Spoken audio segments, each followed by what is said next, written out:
Let's head back to the voicemail of Truth and Reason.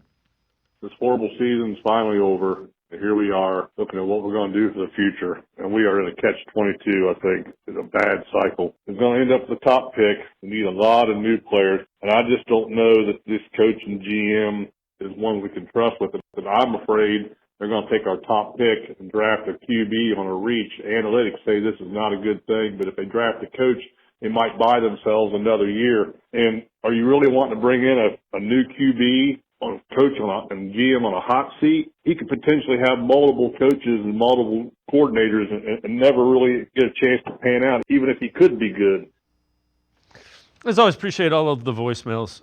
Mary Kay, it's a valid concern. I know you kind of wrote or answered a Hey Mary Kay about Andrew Berry's draft history and can he be trusted to get this draft right. It's obviously a hugely important draft for the Browns.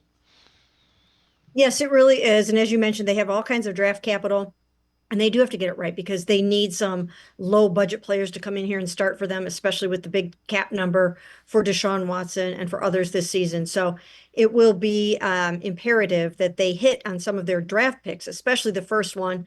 And then, of course, in the second, third, fourth round as well. So they need to get some really key players out of this. And his first two first-round picks didn't exactly pan out the way that they would have wanted, especially Jed Wills Jr., who probably won't be back next year. If he is back, he will be back on a low-budget backup contract, and that's not what you expected for your number 10 overall pick, your left tackle of the future it was supposed to be. So it's a very, very important draft for these guys.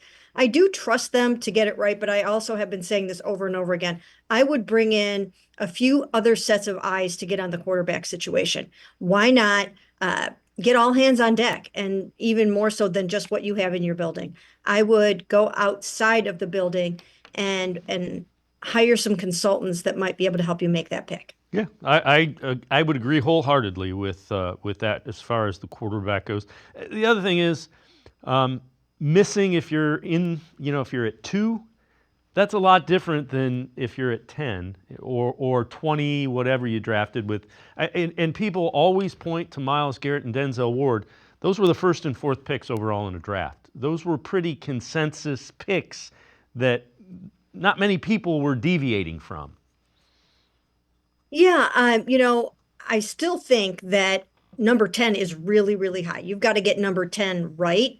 Yep. I would say that even all the way down to 15, you can't really afford to miss on one of those really nice high picks.